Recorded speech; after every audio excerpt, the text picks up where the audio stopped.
안녕하세요. 부지런한 참새가 양식을 많이 모으는 것처럼 이렇게 정읍교회는 부지런하십니다. 아침에 일찍 또 이렇게 말씀을 갖게 돼서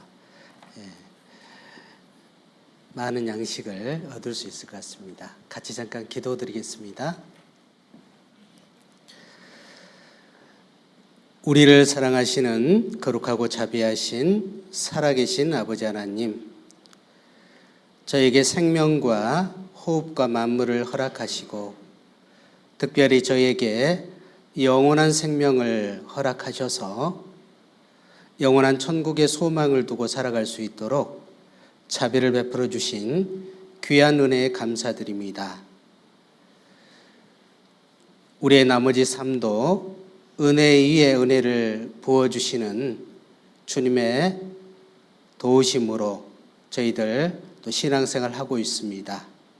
주님께서 우리에게 허락하신 귀한 복음을 전할 수 있도록 기회를 허락해 주시고 함께 구원받은 형제 자매들 무리 가운데 복음을 위해서 함께 동역할 수 있는 귀한 시간 허락해 주신 것 감사합니다. 복음의 마지막 주자로서 또 우리에게 맡기신 일을 최선을 다하다가 주님 만나 뵐 수 있도록 도와주시기를 원합니다. 12월 2일부터 계획되어 있는 대전도 집회 주님께서 기억하시고 함께 위하여 기도하고 동역하고 있습니다. 기도하는 영혼들이 주님 앞에 인도될 수 있도록 도와주시며 말씀을 증거하실 이현철 목사님 위에 크신 능력으로 함께해 주시기를 원합니다. 이 시간 저희들 모든 바쁜 일을 뒤로하고 말씀 앞에 나와 있습니다. 저희에게 필요한 말씀으로 교훈해 주셔서 그 말씀 안에서 힘을 얻고 또 행하는 가운데 주님이 주시고자 하는 귀한 축복을 얻는 각 형제 자매들이 될 수 있도록 자비를 베풀어 주시옵소서. 말씀의 시종을 온전히 주님께 의탁을 드립니다. 저희를 사랑하시는 주 예수님 이름으로 감사기도 드립니다. 아멘. 우리 신약성경 한 장 찾겠습니다. 요한복음 6장 47절 48절입니다.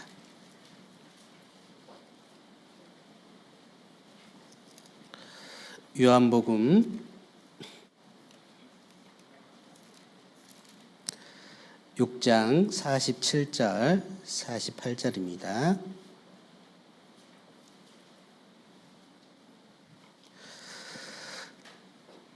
찾으셨으면 제가 읽어 올리겠습니다.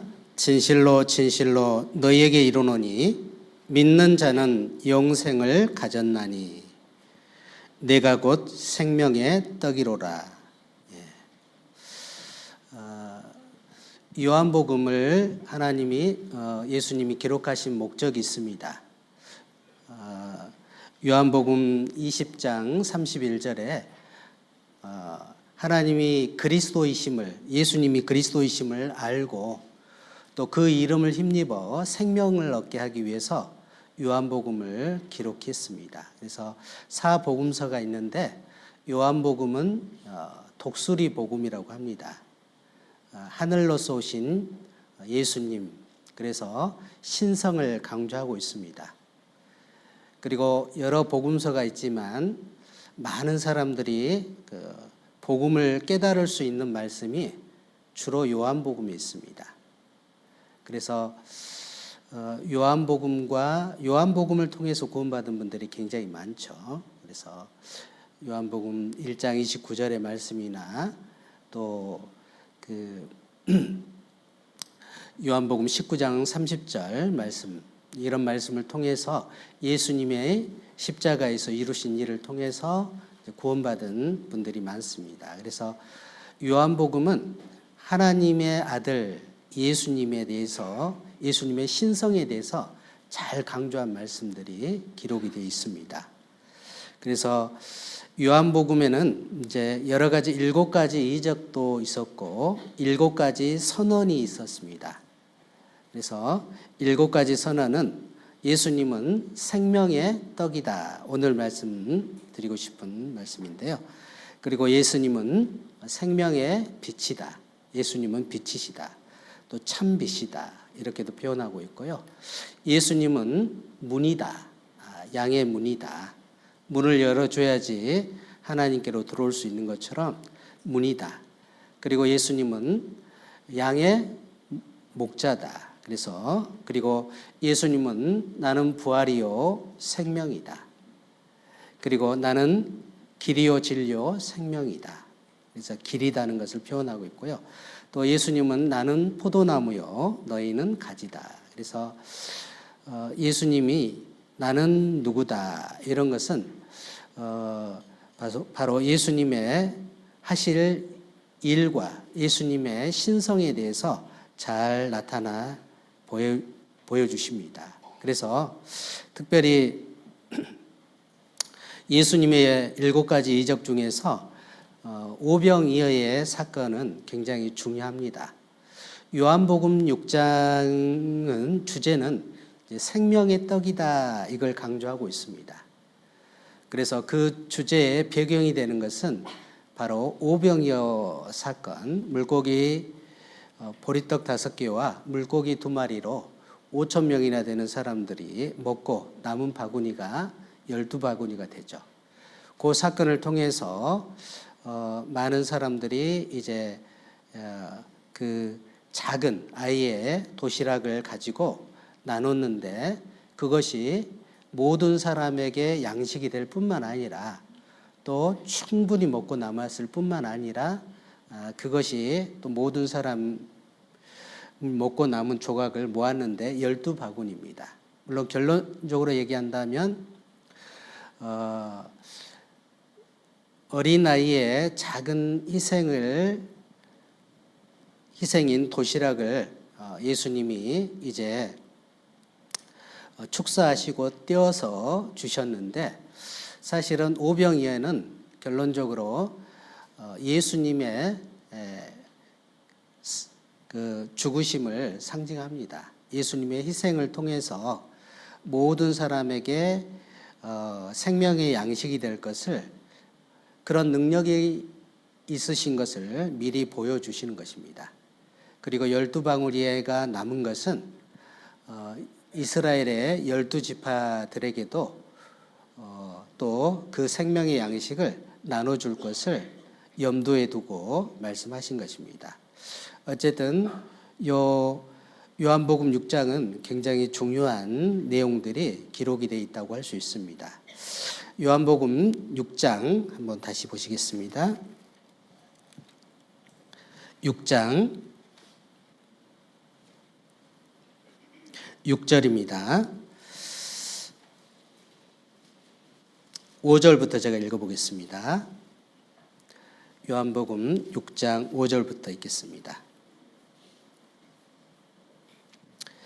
예수께서 눈을 들어 큰 무리가 자기에게 오는 것을 보시고 빌립에게 이르시되 우리가 어디서 떡을 사서 이 사람들로 먹게 하겠느냐 하시니 이렇게 말씀하심은 친히 어떻게 하실 것을 아시고 빌립을 시험코자 하심이라. 빌립이 대답하되 각 사람이 각 사람으로 조금씩 받게 할지라도 200데나리온의 떡이 부족하리이다. 제자 중 하나 곧 시몬 베드로의 형제 안드레가 예수께 여짜오되 여기 한 아이가 있어 보리떡 5개와 물고기 2마리를 가졌나이다. 그러나 이것이 이 사람들에게 얼마나 되겠삼나이까. 예수께서 가라사대 이 사람들로 앉게 하라 하신데 그곳에 잔디가 많은지라 사람들이 앉으니 수요가 5초쯤 되더라. 11절 예수께서 떡을 가져 축사하신 후에 앉은 자들에게 나눠주시고 고기도 그렇게 저희에게 원대로 주시다. 12절 같이 읽겠습니다. 저희가 배부른 후에 예수께서 제자들에게 이르시되 남은 조각을 거두고 버리는 것이 없게 하라 하시므로 이에 거두어 보리떡 5개로 먹고 남은 조각이 12바구니에 찼더라. 이건 뭐 사람이 할 수 없는 일이잖아요. 놀라운 일입니다. 이 일 때문에 이제 예수님이 유대인 사회에서 굉장히 유명해졌고, 이 일로 인해서 예수님은 하나님께로 온 메시아다, 모세가 얘기했던 그 선지자라, 그러면서 이제 그 예수님의 메시아에 대한 것이 입증이 되고, 또 이스라엘 백성들은 더 나아가서 예수님을 임금 삼으려고 했죠. 물론 예수님은 이 세상에 있는 그 육신의 양식과 또 이 세상의 정치적인 임금이 되기를 원하지 않았습니다. 내 나라는 이 땅에 있지 않다.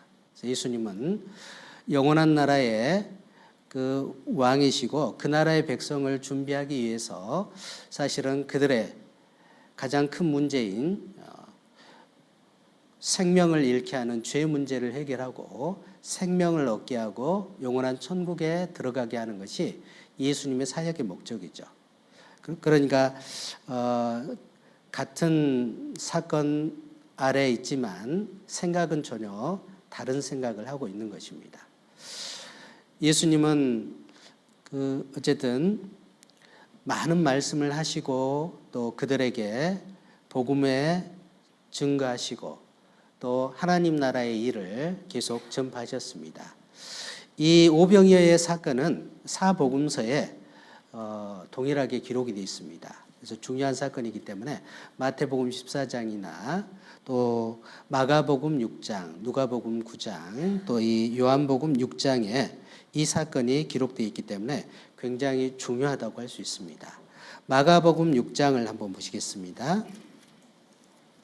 마가복음 6장 34절입니다.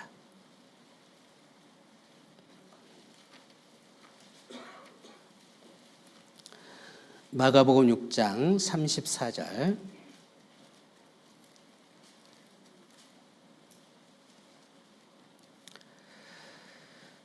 예수께서 나오사 큰 무리를 보시고 그 목자 없는 양 같음을 인하여 불쌍히 여기사 이에 여러 가지로 가르치시더라.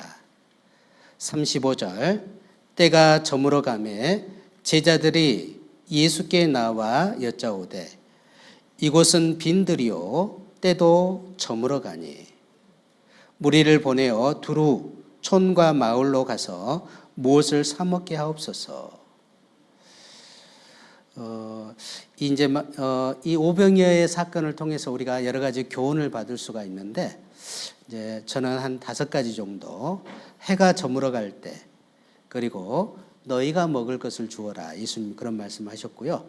또 어린아이가 오병이어를 도시락을 가져왔는데 자기 도시락인데 어떻게 해서 그것을 내놓을 생각을 했는지, 그리고 예수님은 그 작은 아이의 도시락으로 큰 이적을 일으키신 것, 그리고 예수님이 생명의 떡이신 것을 좀 같이 살펴보고자 합니다. 먼저 예수님이 이제 주로 사역했던 지역이 갈릴리 지역인데요. 가버나움은 맨 북쪽에 있습니다. 그리고 또 예수님이 가버나움과 디베랴 서쪽 중간쯤에 이제 위치해 있습니다. 그래서 오가면서 주로 사역을 많이 했습니다. 그래서 건너편 그러면 주로 이제 완전히 건너편이 아니고 이렇게 북쪽에서 서쪽 중간 정도 배를 왔다 갔다 한 그런 사건들이 나오고, 이 오병이어의 사건 속에서도 예수님이 물 위로 걸어오신 그런 일들을, 기적들을 보여주셨습니다. 그래서 예수님은 주로 사역했던 것들이 이제 갈릴리에서 사역을 하셨습니다. 그런데 이제 아침부터 쭉 말씀을 하시고 병자를 고치고 또 하나님 나라를 전파하고 그곳에 머물지 않고 또 이동해서 또 두루 다니셨습니다. 마가복음 6장에는 동일한 그 사건을 얘기하면서 31절에 보면 31절 이르시되 너희는 따로 한적한 곳에 와서 잠깐 쉬어라 하시니 이는 오고 가는 사람이 많아 음식 먹을 겨를도 없습니다. 예수님과 제자들이 너무 이제 많은 사람들이 오기 때문에 만나고 병 고치고 이렇게 하기 때문에 따로 이제 식사할 겨를이 없었던 거죠. 우리 자매님들이 가끔 주방에서 봉사하다 보면 어떤 안타까운 모습들이 있는데 어쩔 때 이제 막 배식하고 또 봉사하고 이렇게 하니까 식사할 겨를이 없잖아요. 그래서 뭐 서서 이렇게 끼니를 때우시는 자매님들이 있는데 그럴 때 보면 아이고 너무 고생하신다 이런 생각이 들었습니다. 또 우리가 이제 전도 집회나 특별히 하계 수양회 같은 데 가면 상담하다 보면 때를 놓칠 때가 많이 있습니다.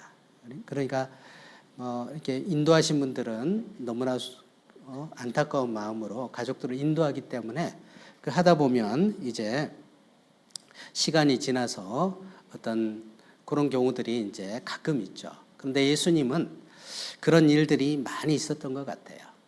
그래서 마가복음 6장 31절에는 제자들을 생각해서 따로 한적한 곳에 가서 잠깐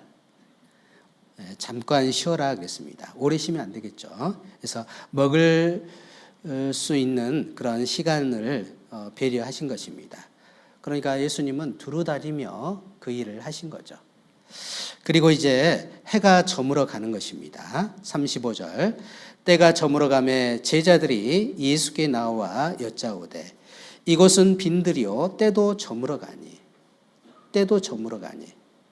날이 저물어 가는 것입니다. 예수님은 그 무리를 보고 불쌍히 여기는 마음이 생겼습니다. 34절 예수께서 나오사 큰 무리를 보시고 그 목자 없는 양 같음을 인하여 불쌍히 여기사 이에 여러 가지로 가르치시더라. 이사야 63장 6절에 우리는 그릇 행하여 각기 제 길로 갔거늘. 인생은 아담 안에서 주님을 떠나서 바로 자기의 길, 또 죄의 길, 결국 사망의 길, 심판의 길로 갈 수밖에 없는 처지입니다. 그래서 예수님은 그들을 영혼의 상태를 보고 너무 불쌍히 여긴 것이죠. 그리고 육신의 이적을 일으켜 주신 것은 영혼의 병을 또 영혼의 양식을 채워줄 것에 대한 그림자인 것입니다. 그래서 목자 없는 양 같은 그들을 보고 불쌍히 여긴 것입니다. 예수님이 갈릴리로 가시면 갈릴리로 오고 가버나움으로 가면 가버나움으로 오고 또 디베랴 쪽으로 오면 디베랴 쪽으로 오고 막 따라다녔어요. 그러니까 그들의 영혼들을 보고 예수님은 불쌍히 여긴 마음이 있습니다. 불쌍히라는 말이 스프랑크론이라는 말인데 내장, 창자, 어떤 이런 고통 이런 뜻을 가지고 있는데 마음의 고통을 표현하는 것입니다. 6.25 이후에 이런 노래도 있었잖아요. 단장의 미아리 고개, 창자가 끊어지는 거죠. 남편이 철사줄로 두 손 꽂고 묶인 채로 끌려가니까 한마는 미아리 고개에서 창자가 끊어지는 아픔을 겪습니다. 아마 예수님도 이뤄져 가는 그 영혼들을 보고 그런 불쌍히 여기는 마음이 있는 것입니다. 그런데 이제 하루의 해가 기울어 가는 것입니다. 때가 저물어 가매. 전도서 3장에는 천하의 범사에 기한이 있고 모든 목적이 이룰 때가 있나니. 그렇죠. 사람은 하루의 날이 있죠. 하루의 날이 시작되고 끝날 때가 있습니다. 해가 뜰 때가 있고 해가 저물어 갈 때가 있죠. 그리고 인생이 태어날 때도 있고 죽을 때도 있습니다. 곡식을 심을 때도 있고 뽑을 때가 있죠. 역사의 시작이 있고 역사에 저물어 갈 때가 있습니다. 우리 시대는 어떻게 보면 누가 이렇게 성경을 아는 사람들은 역사에 저물어가는 때라고 하는 것을 누구든지 부인할 수 없을 겁니다. 그리고 우리 인생도 사실은 저물 때가 있잖아요. 제가 이제 성경을 보다가 뭐 성경하고 전혀 상관이 없는 얘기지만 현재명의 고향 생각이라는 그 노래를 제가 중학교 시절에 배웠던 것 같아요. 그래서 생각나서 한번 좀 인터넷 검색을 해봤습니다. 그런데 그가 미국에 유학을 갔는데 너무나 이제 조국이 생각이 난 거죠. 그리고 고향이 생각난 거죠. 고향에 부모님 또 정다운 친구들 그리고 어떤 일제 감정기에 국가의 문제들 여러 가지 생각이 났을 겁니다. 그래서 멀리 타향에서 고향을 생각하는 거죠. 가사가 해는 져서 어두운데 찾아오는 사람 없어 밝은 달만 쳐다보니 애롭기 한이 없다. 내 동무 어디 두고 이 홀로 앉아서 이 일 저 일 생각하니 눈물만 흐른다. 이제 사람은 누구든지 고향이 있잖아요. 그러죠? 네, 고향이 있습니다. 젊을 때는 뜨는 해를 좋아하고 일출을 찍기를 좋아하지만 이제 연세가 들면 지는 해 일몰이 아름답다고 하죠. 그래서 인생의 황혼역에 이제 해가 지는 모습들을 보면 결국 이 해가 지는 것처럼 내 인생도 저물어가고 있구나. 해는 져서 어두운데 찾아오는 사람 없고. 뭐 젊을 때 이걸 썼지만 연세 드신 분들은요 부지런히 아이들 학교 보내고 또 출가시키고 뒷바라지하고 그래가지고 이제 쓸쓸하게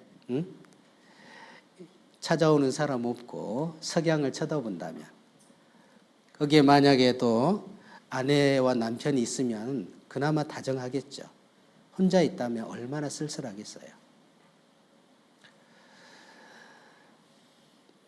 인생이 이제 누구든지 어떤 지는 해를 보면 저무는 인생을 생각하고 그 건너편에 어떤 세계를 그리워하는 마음이 있습니다. 사람은 누구든지 고향에 대한 그리움이 있죠.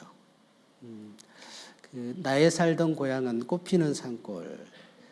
그 노래, 그 동요를 유럽에서 이제 공연을 했답니다. 유럽 외국어로 번역을 해서 들었는데 유럽 사람들이 눈물을 쫙 흘리는 거예요. 왜 그럴까요? 그들에게도 어떤 정서는 약간 차이가 있지만 고향이 있다는 거죠. 예. 우리가 찬송가에 돌아갈래 고향 하늘나라 우리 영혼은 하나님께서 우리 안에 불어 넣어 주셨잖아요. 육신은 흙에서 왔기 때문에 흙으로 가지만 영혼은 하나님께로 왔기 때문에 하나님께로 가죠. 그래서 사람에게는 영혼을 사모하는 마음이 있죠. 그래서 영혼을 사모하는 마음이 있어서 그리움이 있는 겁니다. 고향을 그리워하는 것처럼 그 나라를 그리워하죠. 천국을 그리워하죠. 고향이 왜 그리워요? 부모님에 계셨으니까요. 천국도 우리를 사랑하는 주님이 계시니까 그리운 겁니다. 주님이 그리운, 우리가 부모님이 그리운 이유는 우리를 사랑하셨기 때문에 그런 거예요. 사랑이 그리운 겁니다. 그래서 우리 인생은 하나님의 사랑을 그리워하는 것입니다. 그래서 그것이 채워지지 않기 때문에 배고픔이 있고 갈증이 있는 거죠. 목마름이 있는 겁니다. 주님은 그런 영혼들을 보고 어떻게 도와줄까? 그래서 어떤 마음의 고통이, 아픔이 있었던 것을 우리가 볼 수 있습니다. 그래서 우리는 때가 있다는 거죠. 너는 청년의 때, 곧 곤고한 날에게 이르기 전, 나는 아무 낙이 없다고 할 해가 가깝기 전에 너의 창조자를 기억하라. 해와 달과 별들이 어둡기 전에, 비 뒤의 구름이 다시 일어나기 전에 그리하라. 육체가 망가지면 결국 사람은 흙으로 돌아가고 그 신은 하나님께로 돌아가기 전에 기억하라. 그래서 우리 인생의 때를 우리가 마치 방학이 끝나기 전에 방학 숙제를 해야 되는 것처럼 우리 인생 숙제도 하는 것이 맞죠. 그래서 요한복음 9장에는 때가 아직 낮음에 우리가 하나님 일을 해야 할 때가 있다. 때가 낮음에 밤이 되리니 그때는 일할 수 없는 밤이 오죠. 그때는 일할 수 없다. 그래서 우리가 모든 인생이 일이 할 일은 바로 요한복음 6장에 있는 말씀처럼 우리가 어떻게 해야 하나님 일을 하오리까? 하나님의 보내신 자 바로 예수 그리스도를 믿는 것이 하나님의 일입니다. 그래서 예수님을 맞이하는 것이 필요합니다. 우리가 시편 90편, 모세의 시편 90편 10절에 인생의 연수가 나와 있잖아요. 길어도 80입니다. 그래서 12절에는 우리에게 우리날 계수함을 가르치사 지혜의 마음을 얻게 하소서. 그래서 우리가 전도 집회가 있을 때마다 우리 개인이 정말 하나님 앞에 확실히 설 수 있는지 우리가 확인해 보고 또 그 나라에 가기 합당한 삶을 살고 있는지 우리가 확인하는 것이 필요합니다. 그리고 우리가 이렇게 때가 아직 낮이다 이 말은 사실은 복음의 낮이 있고 복음의 밤도 있습니다. 복음의 낮이라는 것은 예수님이 계실 때는 낮이었죠. 예수님이 십자가에 죽으실 때는 밤이었습니다. 성령이 오실 때는 낮이죠. 성령이 이제 오셨던 성령이 이방인의 때가 차면 끝나잖아요. 철수하잖아요. 그러면 밤이 오는 것입니다. 그래서 마태복음 24장 3절에 주의 임하심과 세상 끝에는 무슨 징조가 있사오리까? 우리는 전도 집회 때마다 그 말씀을 듣습니다. 어느 시대보다 우리는 역사의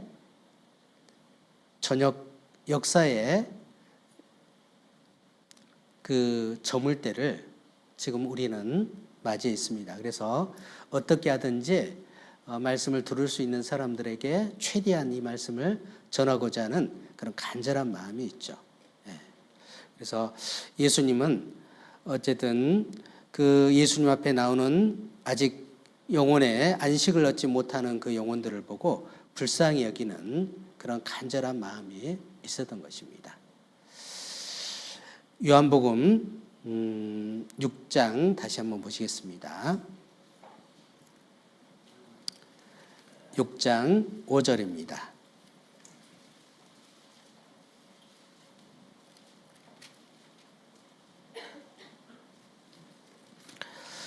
요한복음 6장 5절.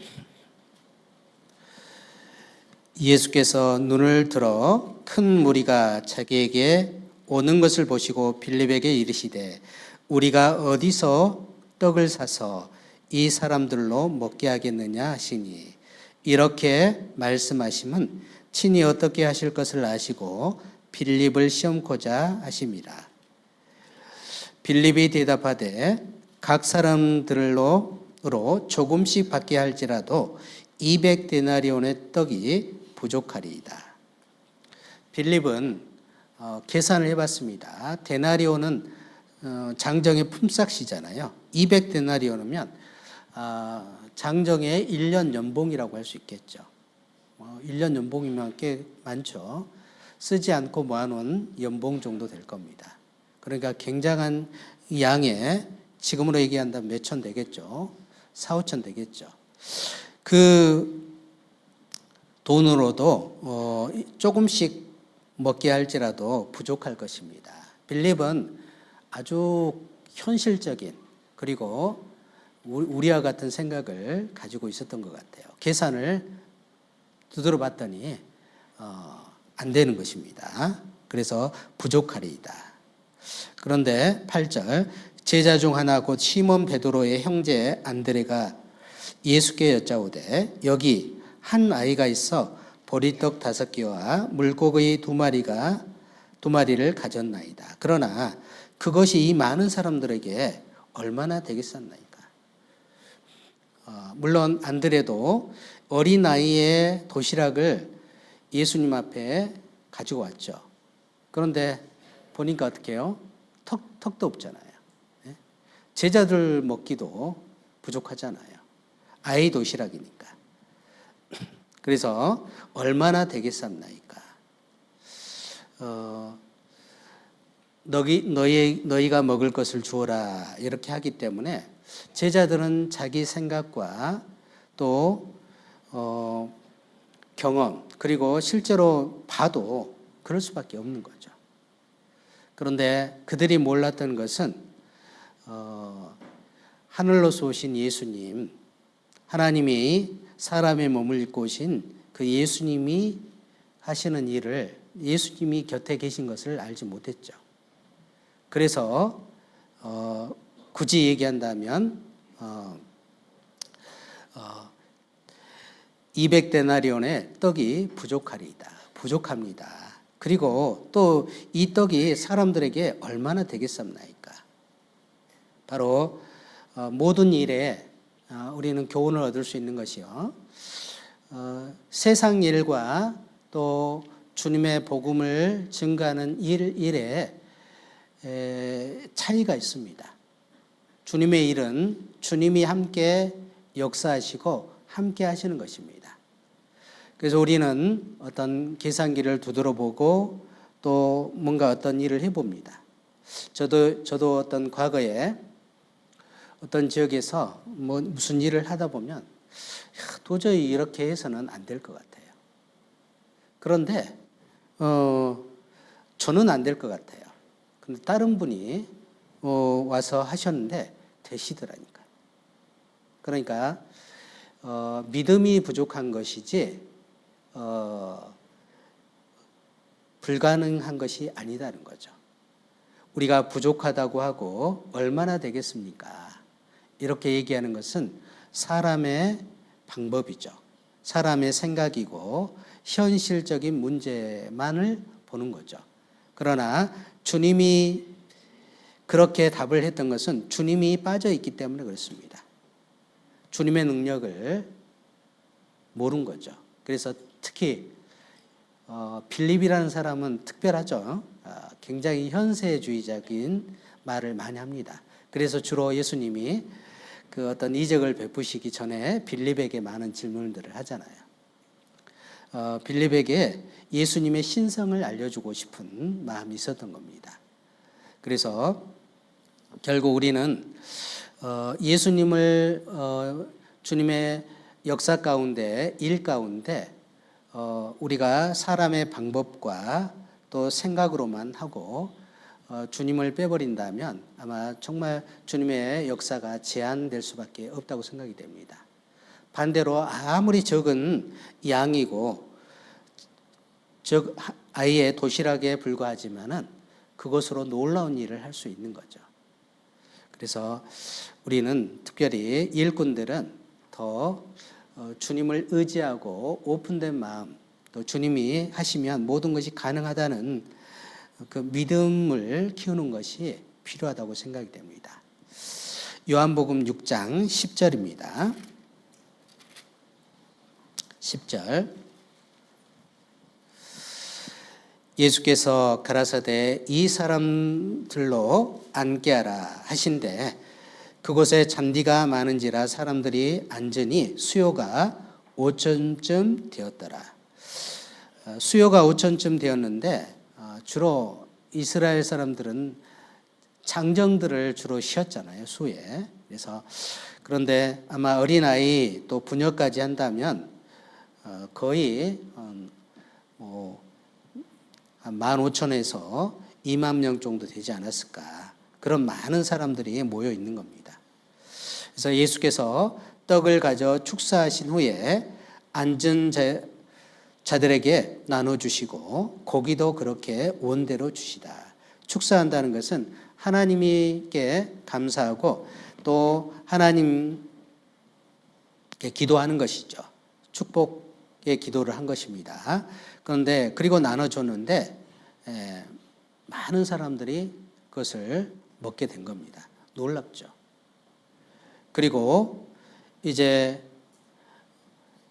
12절 저희가 배부른 후에 예수께서 제자들에게 이르시되 남은 조각을 거두고 버리는 것이 없게 하라 하시므로 이에 거두니 보리떡 5개로 먹고 남은 조각이 12바구니에 찼더라. 너무나 놀라운 것을 많은 사람들이 경험했습니다. 겨우 뭐였어요? 너희가 먹을 것을 주어라. 그러니까 제자들에게도 먹을 것이 없었고 어린아이에게 있는 도시락이었습니다. 어린아이의 도시락인데 그것을 억지로 뺏어서 줄 수는 없잖아요. 아이가 자원하는 마음이 있어야 되잖아요. 우리가 이렇게 살다 보면 그 아이들이 어떻게 욕심이 많아요, 적어요? 예. 물론 어른들이 욕심이 많죠. 그런데 아이들은 욕심이 있는데 그 욕심을 컨트롤할 수 있는 아직 인격을 배우지 않았잖아요. 그러니까 소유욕이 그대로 나오는 겁니다. 그래서 뭐 할아버지들이 아이들한테 사탕 하나 받아먹기 쉽지 않거든요. 할아버지는 아이들한테 사탕 한 봉지 사줬는데 아이들은 그것도 줄까 말까 이렇게 하는, 그런데 그 어린 아이일수록 어떤 소유욕이 강하죠. 그래서 친구하고 뭐 나눠 먹으라 하면 자기가 가지려고 하는 그런 마음이 있습니다. 그런데 특별히 어린 아이가 이 예수님 앞에 도시락을 내놓았던 것은 놀라운 일이라고 할 수 있죠. 그 배경이 무엇일까요? 뭐 여러 가지가 있겠지만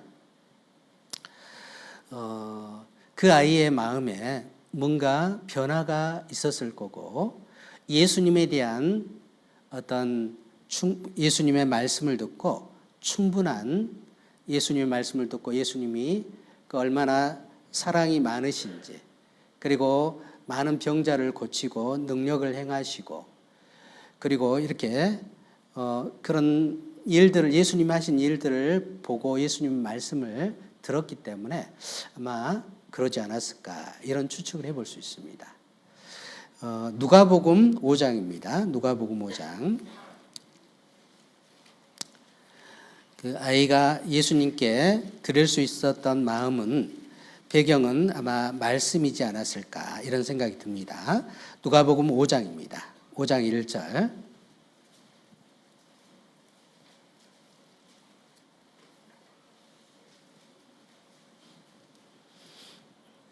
(5장 1절) 무리가 옹이하여 하나님의 말씀을 들을새 예수는 게네사렛 호숫가에 서서 호숫가에 2배가 있는 것을 보시니 어부들은 배에서 나와서 그물을 싣는지라. 예수께서 한 배에 오르시니 그 배는 시몬의 배라. 육지에서 조금 뛰기를 청하고 앉으사 배에서 무리를 가르치시더니. 이제 그 베드로가 예수님을 만나기 전날입니다. 베드로는 밤새도록 고기를 잡았지만 잡은 것이 없는 겁니다. 그러니까 이제 밤새도록 고기를 잡았으니까 얼마나 힘들까요? 뭐 라이트 근무하면 되게 힘들죠. 저도 좀 해봤는데요. 밥맛도 없습니다. 깔깔하고요. 잠을 자도 피곤이 안 가셔요.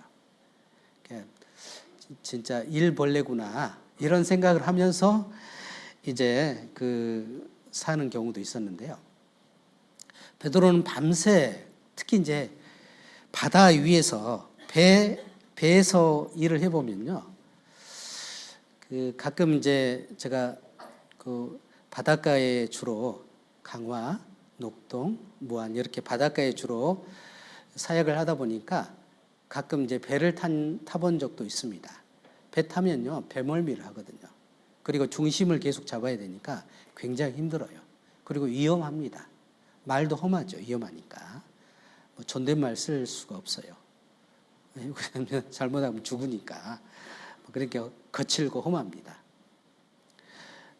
거친 일을 이렇게 하고 이제 날이 새어갈 무렵에 이제 와서 그물을 싣고 이제 아마 베드로는 빨리 싣고 자고 싶었을 겁니다. 너무 힘드니까. 만선했으면요 신이 났겠죠. 그런데 잡은 것이 없잖아요. 그러니까 천근만근이죠.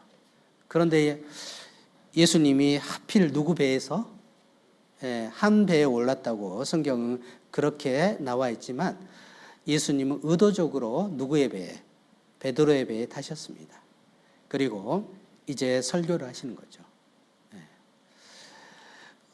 그래서 예수님이 설교하시고 예수님이 마태복음 7장에 뭐 여러 가지 비유들을 말씀하시고 뭐 이렇게 좁은 문으로 들어가라. 그리고 그 가신 열매로 그 나무를 안다. 또 양과 이리, 그리고 모래 위에 지은 집, 반석 위에 지은 집. 이 설교를 할 때 많은 사람들이 이 말씀은 우리 서기관과 바리새인 같지 않다. 이것은 권세 있는 사람의 말이다. 쉽게 얘기해서 천국을 결정지을 수 있는 분이 얘기를 하는 거죠. 천국에 어떻게 오면 천국에 들어올 수 있는지 그것을 열어줄 수 있는 분이 얘기를 하는 거죠. 그러니까 듣는 내용이 다른 거죠. 베드로도 아마 예수님의 말씀을 쫙 들으니까 자기 그 시행착오 겪은 인생들이 쭉 주마등처럼 아마 스쳐갔을 겁니다. 그리고 예수님의 말씀에 귀를 기울였을 거예요. 그래서 4절 말씀을 마치시고 시몬 베드로에게 이르시되 깊은 데로 가서 그물을 내려 고기를 잡으라. 시몬이 뭐라고 되어 있습니까? 예수님, 저요 갈릴리 태생입니다. 저요 아버지도 어부고요. 저도 어부입니다. 아마 말씀을 안 들었다면 시몬이 그렇게 얘기할 수 있고, 그리고요 고기는 깊은 데도 있지만 주로 서식지가 가해입니다. 새끼 내려고 이렇게 알을 까고 새끼를 출산할 때 가해 수초가로 오거든요. 아마 베드로가 자기 상식을 얘기했다면 아마 예수님이 명령을 순종하지 못하고 기적도 보지 못했을 겁니다.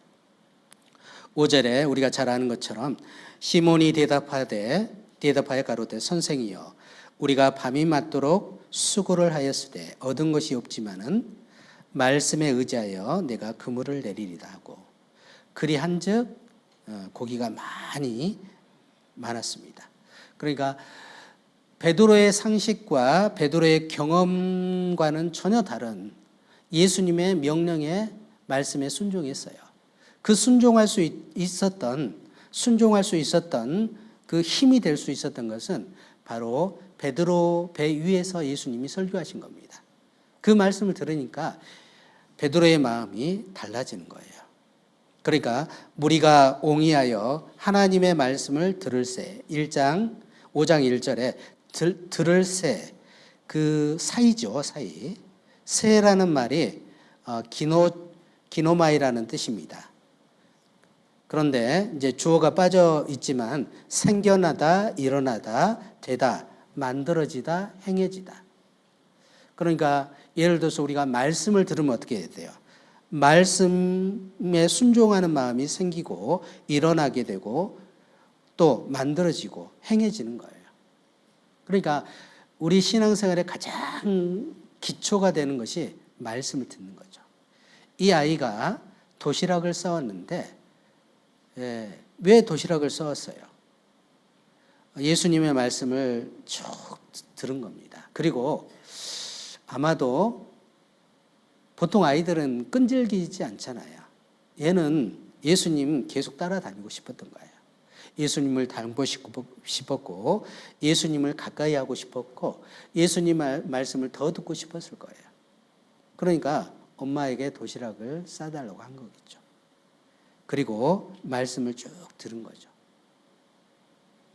근데 말씀을 들으니까 예수님의 그 메시지 안에 얼마나 예수님이 사랑이 많고 주는 분이고 베푸시는 분인 것을 알죠.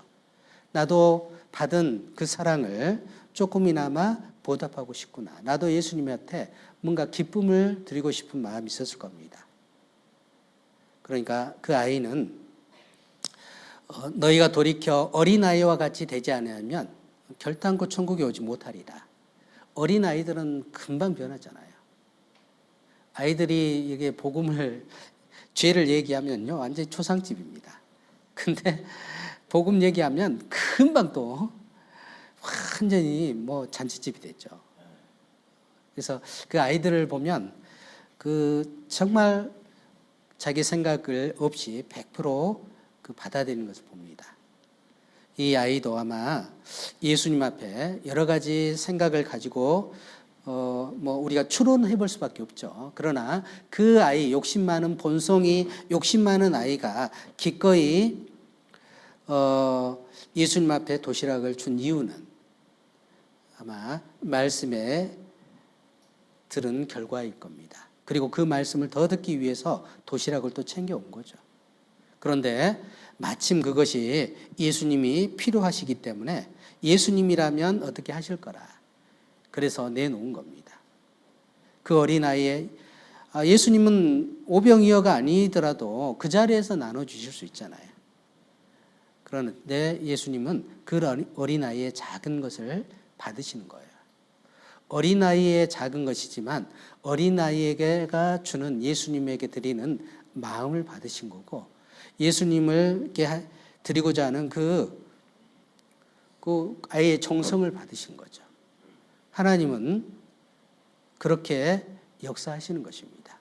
사람은 계산하죠. 양을 계산하고 숫자를 계산하지만 하나님은 그 마음에 어떤가 그 마음을 보시는 것입니다.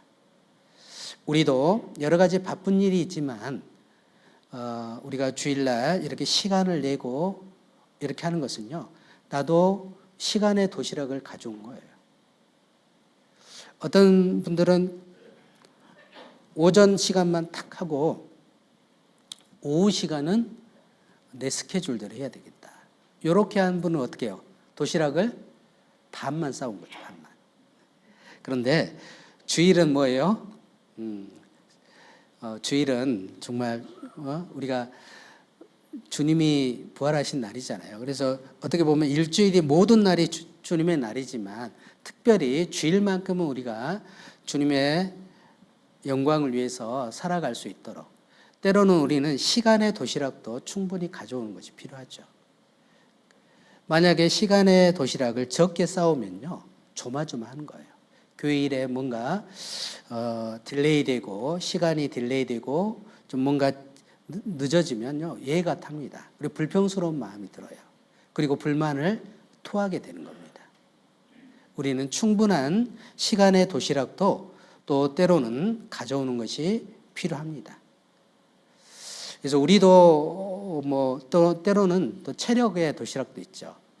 교회 안에 있다 보면 우리 형제님들보다 자매님들이 일이 많죠. 그래서 식사 당번들을 이렇게 하면 많습니다. 그래도 그 옛날 어르신들은 뭐 많은 식구들을 치료받기 때문에 금방금방 하시는데 요즘 젊은 분들은 이제 어렵잖아요. 그러니까 겁이 많이 납니다. 그런데 또 함께 하다 보면 이제 일하는 방법도 배우게 되고 또 이렇게 하게 되죠. 근데 가끔 보면 이제 딱 그 선만 하시는 분들도 있어요. 보면 이제 제가 어느 지역을 이렇게 쭉 보면은 딱 선이 분명한 분들이 있습니다. 그 이상은 절대 못 해요. 그래서 이제 그런데 이제 자기를 위한 시간은 다 씁니다. 수영도 하고 또 다른 일도 하고 스케줄 다 해요. 그런데 이제 유독 교회 와서는 말씀만 딱 듣고 가는 거예요. 안 되겠죠. 그러면 그래서 우리는 때로는 우리 그 체력 또 우리가 수고해야 될 그 도시락도, 남을 위해서 배려하고 도와줄 그 도시락도 좀 쌓아오는 것이 필요하다고 생각이 됩니다. 그리고 때로는 말씀의 도시락도 있잖아요.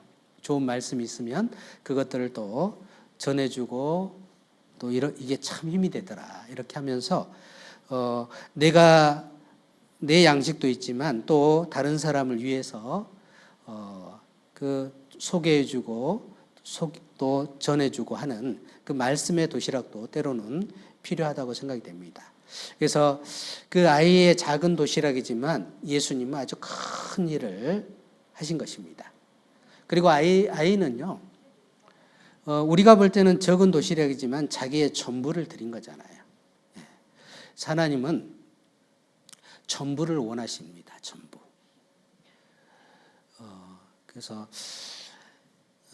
예수님은 구약의 많은 제사들을 이렇게 모형들을 설명했는데 하나님께 드리는 제사의 제물들은 전부 피를 전부 다 쏟았습니다. 그리고 전부 화제로 드릴 때 전부 불태웠습니다. 예수님이 십자가에 우리를 위해서 죽으실 때 물과 피를 다 쏟으셨잖아요. 그리고 예수님의 전생에는 우리를 구원하는 그 일을 위해서 전생을 쓰셨습니다. 물론 사도 바울도 복음을 깨달은 이후에 자기 생애를 복음을 위해서 관제와 같이 부음이 됐다 그랬잖아요.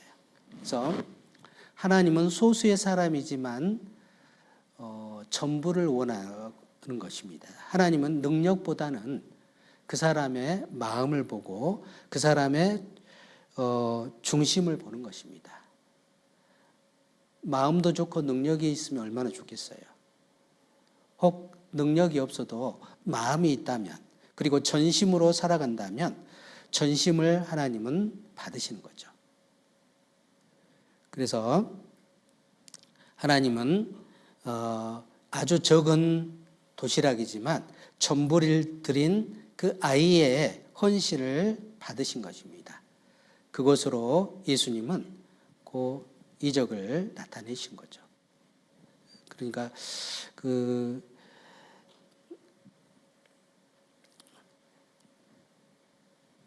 그래서 그 아이의 어떤 작은 희생이지만 그것이 매개체가 돼서요 큰 5천 명이나 먹고 12바구니나 남았죠. 이것은 복음이 증거되는 곳에는 희생이 필요하다는 것을 말씀하고 있습니다.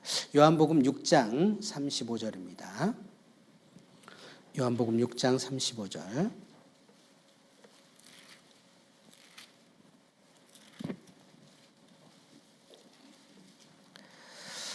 예수께서 가라사대 내가 곧 생명의 떡이니 내게 오는 자는 결코 줄이지 아니할 터이요 나를 믿는 자는 영원히 목마르지 아니하리라. 예수께서 가라사대 내가 생명의 떡이다 그랬습니다. 유대인들은 예수님이 하나님께로는 예수님이 그 구약에 나타난 모세가 나와 같은 선지자를 보내주겠다고 했는데 그 모세는 만나를 내려줬지 않느냐. 그래서 모세와 예수님을 비교했죠. 근데 예수님은 이 만나를 먹는 사람은 죽었지 않느냐. 그러나 예수님은 하늘로서 온 정말 생명의 떡이라는 것을 말씀하는 것입니다. 32절 예수께서 이르시되 내가 진실로 진실로 너희에게 이르노니 하늘에서 내린 떡은 모세가 준 것이 아니요 오직 아버지가 하늘에서 내린 참떡을 너희에게 주시나니. 33절 하나님의 떡은 하늘에서 내려 세상에게 생명을 주는 것입니다. 바로 예수님이 생명의 떡인 것을 설명하는 것입니다. 우리가 이제 부뚜막에 소금이 아무리 있어도 넣어야 짜잖아요. 넣어야 짜죠. 그것처럼 우리가 뷔페에 많은 음식들이 차려져 있어도 어때요? 먹어야지 내 것이 되는 것입니다.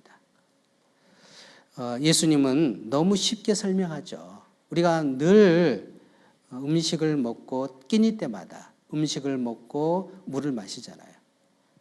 자, 육체의 생명은 음식을 먹고 음료를 마시면서 생명이 유지가 되는 것입니다. 그것처럼 우리 영원한 생명도 역시 마찬가지다. 바로 그 떡을 먹어야 되는데 예수님이 진짜 영생의 떡이라는 것을 설명하는 것입니다. 그리고 예수님의 피가 참된 음료라는 것을 설명하는 거죠. 우리 시대에 많은 사람들이 잔치에는 참여해 있는데 먹지 않는 사람들이 가끔 있어요. 자기 지혜로 굉장히 빌릴 것 같이 그 눈에 보이는 것이 전부라고 생각하는 겁니다. 그래서 자리에는 앉아 있지만 정말 자기 것으로 먹지 않는 사람이 있는 거예요. 가끔 있습니다. 너무 안타깝죠. 저도 이제 뭐 이렇게 설교상에 딱 올라와 있으면 그런 분들의 말과 간증을 알잖아요. 누구라고 얘기할 수는 없죠. 그런데 제가 가끔 그런 분들의 눈을 마주치고 얘기를 합니다. 아무리 봐도 잔치에는 참여했는데 내 것으로 먹지 않는 거예요. 그러니까 간증을 하면 맛있다더라, 그랬다더라, 건강에 좋다더라. 그렇게 얘기할 수밖에 없어요. 먹은 사람은 어떻게 될까요? 먹은 사람은 맛있어. 딱 완료형으로 얘기합니다. 저에게 복음을 전해줬던 사촌 동생이 이런 얘기를 하더라고요.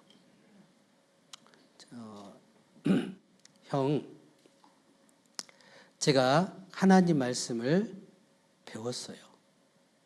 성경이 사실이에요. 깜짝 놀랐어요.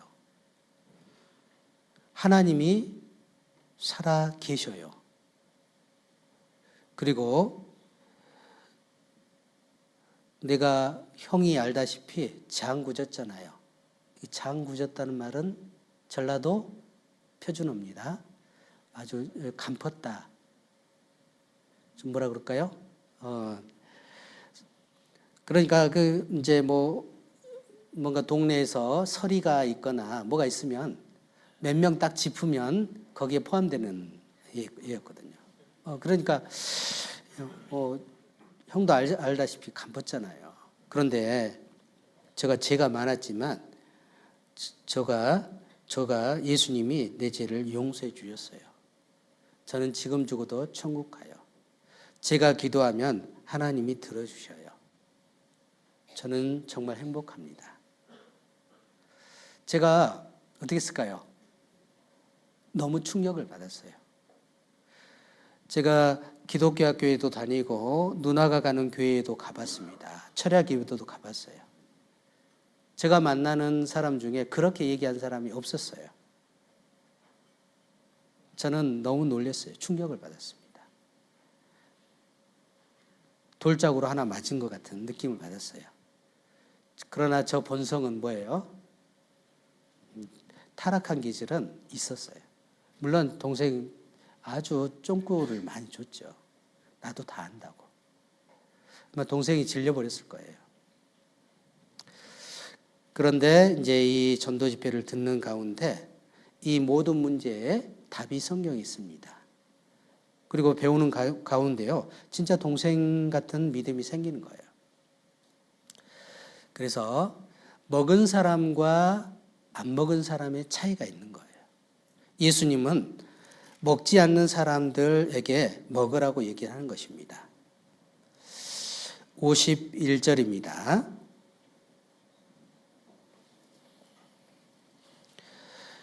요한복음 6장 51절입니다. 나는 하늘로서 내려온 산떡이니 사람이 이 떡을 먹으면 영생하리라. 나의 줄 떡은 세상의 생명을 위한 내 살이로라 하시니라.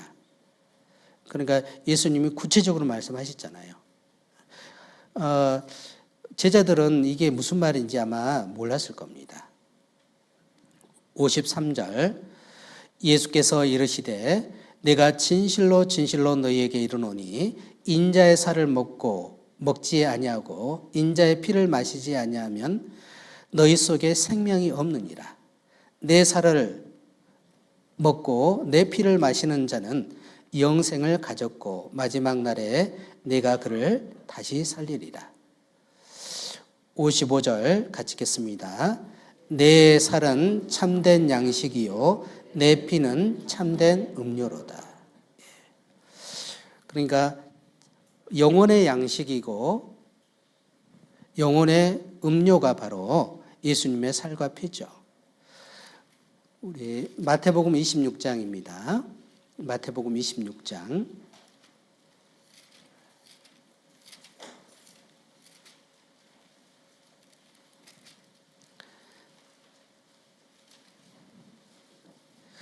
(26장) 26절입니다. 복음을 이루시는 예수님의 예언입니다. 마태복음 26장 26절. 저희가 먹을 때 예수께서 떡을 가지사 축복하시고 떼어 제자들에게 주시며 가라사대 받아 먹으라 이것이 내 몸이니라 하시고 또 잔을 가지사 사례하시고 저희에게 주시며 가라사대 너희가 다 이것을 마시라. 28절, 28절은 같이 읽겠습니다. 이것은 죄사함을 얻게 하려고 많은 사람을 위하여 흘리는 바 나의 피 곧 언약의 피니라. 죄사함을 얻게 하려고 많은 사람을 위하여 흘리는 바 나의 피 곧 언약의 피다. 살은 예수님은 죄사함을 얻게 하는 그 떡은 예수님의 몸이죠. 그래서 예수님의 몸이 찢기시고 또 피가 흘리셔서 우리를 구원하실 것을 미리 말씀하신 것입니다. 결국 예수님은 생명의 떡이시고 또 참된 음료라는 것을 말씀하고 있습니다. 그러니까 우리가 성찬을 하잖아요. 성찬을 하는 것은 내가 예수님의 살과 피를 떼고 또 마신 거잖아요. 그것은 예수님이 죽으셔서 내가 생명을 얻었다는 것을 우리는 기억하는 것입니다. 기념하면서 예수님이 또 죽으셔서 피 흘려주신 것을 전하는 거죠. 그것을 전하지 않고 내가 동역하지 않고 내가 하지 않는 것에 대해서 뒤돌아보고 다시 이제 바른 마음을 갖고자 해서 우리가 성찬도 하잖아요. 오병이어는 어떻게 보면 작은 그 아이의 도시락이었지만 실제로 예수님의 살과 피를 예수님의 죽으심과 헌신을 설명하는 겁니다. 그래서 그것을 우리는 너희가 먹을 것을 주어라 이 말은 그것을 나누어 주는 거죠. 그러나 나누어 주기 위해서는 우리의 희생과 우리의 수고와 우리의 헌신이 필요하다는 것을 말씀하는 것입니다. 요한복음 6장 12절입니다. 요한복음 6장 12절.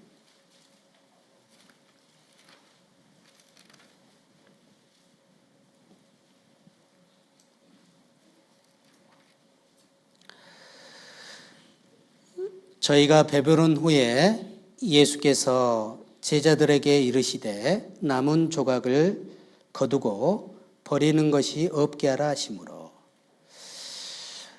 저희가 배부른 후에 하나님의 잔치에는 부족함이 없죠. 여호와는 나의 목자시니 내가 부족함이 없으리로다. 시편 1편에는 내 잔이 넘치나이다. 마태복음 22장에는 예수님의 혼인잔치에 모든 것이 준비되었으니 오소서. 모든 사람에게 나눠줄 수 있는 모든 것들이 준비되어 있죠. 모든 인류에게 영생을 줄 수 있는 생명의 떡이 준비되어 있잖아요. 참된 음료가 준비되어 있잖아요. 예.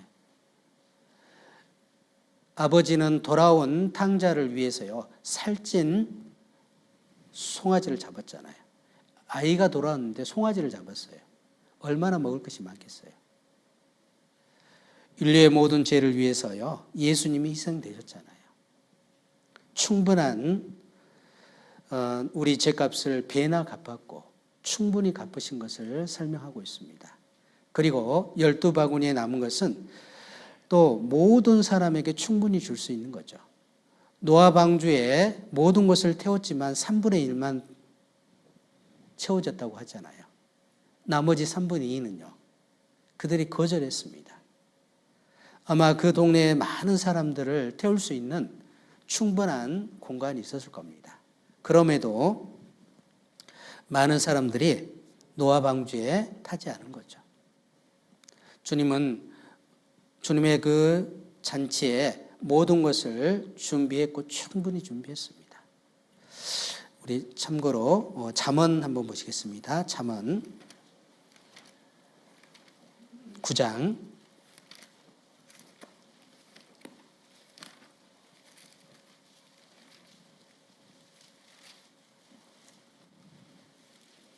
9장 1절입니다.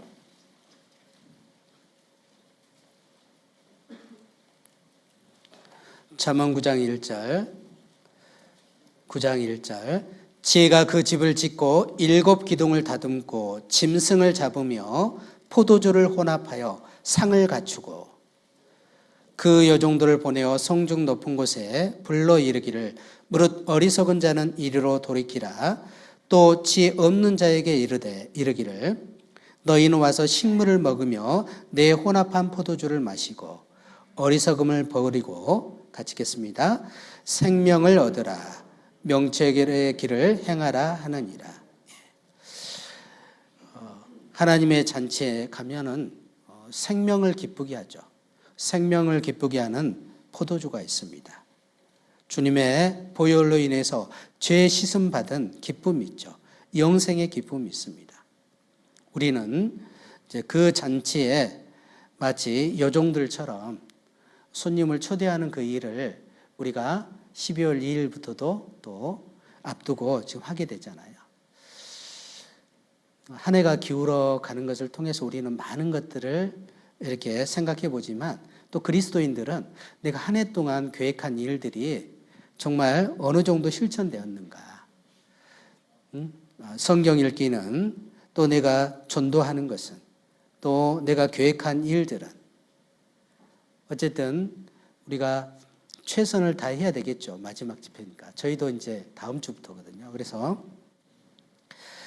하여튼 예를 쓰더라고요.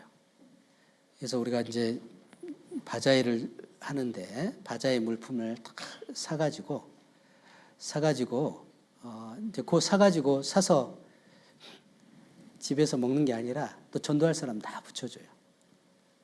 네. 얼마나 맛있게 하는지요. 매출이 추어탕만 했는데 1,000만 원.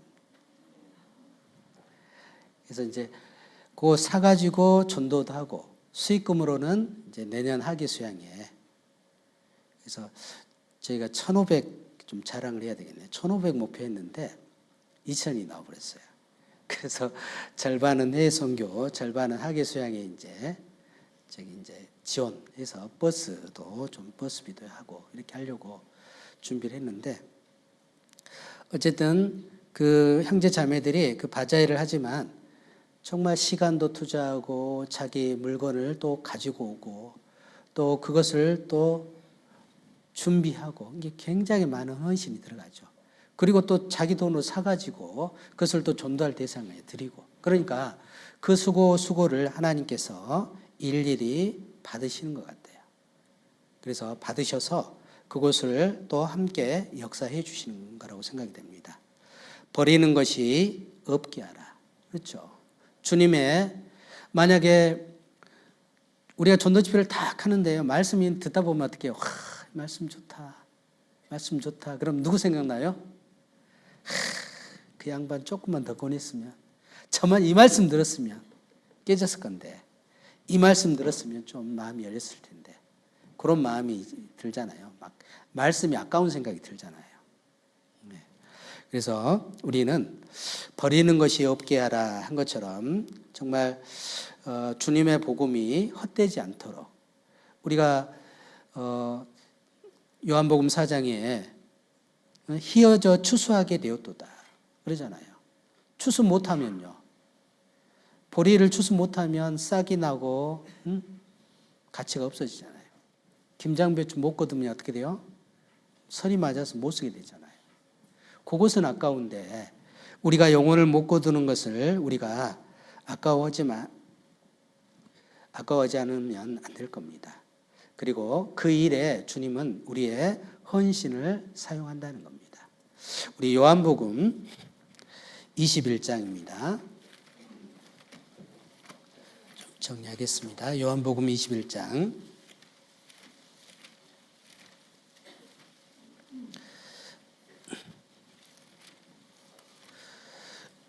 요한복음 21장 9절입니다.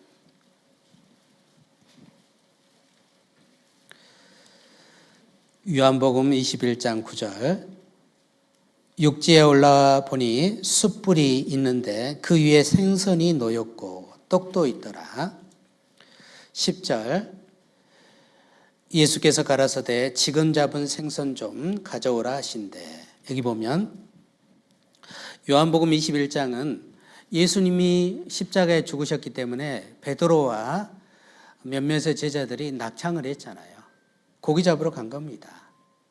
이제 우리 인생은 끝났다. 우리 주님도 돌아가시고. 그래서 그물을 던졌는데 밤새도록 그물 던졌는데 잡은 것이 있어요, 없어요? 아이고, 예수님 만나기 전날처럼 누가복음 5장처럼 한 마리도 못 잡은 겁니다. 그런데 이때 예수님이 물 위로 오셔서 예수님이 얘기하시죠. 오른편으로 그물을 던지라. 오른편으로. 전에는 깊은 데로 그물을 던지라 그랬는데 오른편으로 던지라. 하나님 편, 바로 복음을 위해서 살 것을 명령한 겁니다. 그래서 많은 고기가 잡혔죠. 그리고 이제 힘들어서 육지로 오는데 새벽 무렵에 육지에 올라오니까 배가 고플까요? 안 고플까요? 배고프죠. 그래서 예수님이 숯불을 딱 피워놓으셨습니다. 야, 숯불. 저도 숯불을 좋아하는데요. 숯불. 그래서 거기에 전원지 고등어인지 모르겠지만 구웠습니다. 지글지글지글. 기름이 톡 튀어가지고 냄새도 나고. 제자들 어떻게 했을까요? 한 공기 뚝딱, 두 공기 뚝딱 했을 겁니다. 얼마나 맛있었어요. 먹고 예수님이 또 지금 잡은 생선을 가져오라 그랬습니다. 그래서 그 숯불 위에 놓인 생선은 누굴까요? 십자가에 못 박히신 예수님의 희생을 얘기합니다. 그리고 지금 잡은 생선은 바로 복음을 위해서 또 예수님의 사역에 동참할 희생을 요구한 거죠. 지금 잡은 생선도 가져오라. 베드로는 그때 잡혀가지고요. 내가 젊었을 때는 내가 원하는 곳으로 다녔거니와 늙어서는 내가 원치 않은 곳으로 가리라. 베드로는 성령에 끌려서 복음을 위해서 살아가는 것입니다. 그래서 이 생선은 헌신을 가리키는 거죠. 헌신. 바로 예수님이 그래서 예수님의 오병이어는 예수님의 떡은 예수님의 몸을 상징하고 있고 고기는 헌신을 얘기하는 것입니다. 바로 예수님의 희생으로 우리가 구원받은 것처럼 또 우리의 희생을 통해서 예수님의 복음이 증거될 것을 말씀하고 있죠. 하나의 밀이 땅에 떨어져 죽지 아니하면 하나를 그대로 있고 죽으면 많은 열매를 맺느니라. 모든 이 지구상에 있는 생명체는요, 희생을 통해서 다음 때가 이어지는 거예요. 식물도 낙엽을 떨치잖아요. 그것이 몇 년 후에 밑거름이 돼서 다른 작은 어린 순이 나오잖아요. 부모의 희생을 통해서 철새들이나 어떤 동물들도 새끼를 출산하는 겁니다. 우리도 마찬가지죠. 부모의 희생을 통해서 오늘의 우리가 있고 또 우리는 내리사랑이라고 또 그 받은 사랑을 또 자녀들에게 베풉니다.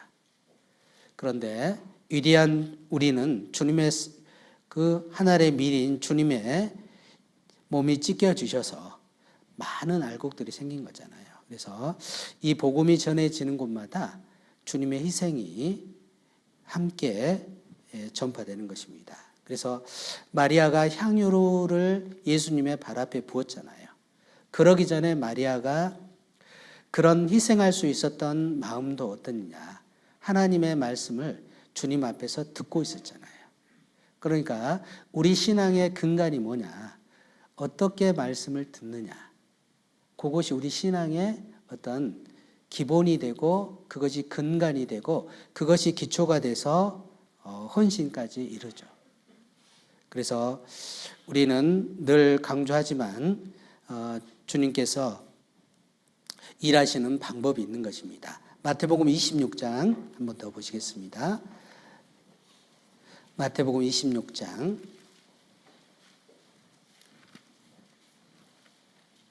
12절입니다. 마태복음 26장 12절.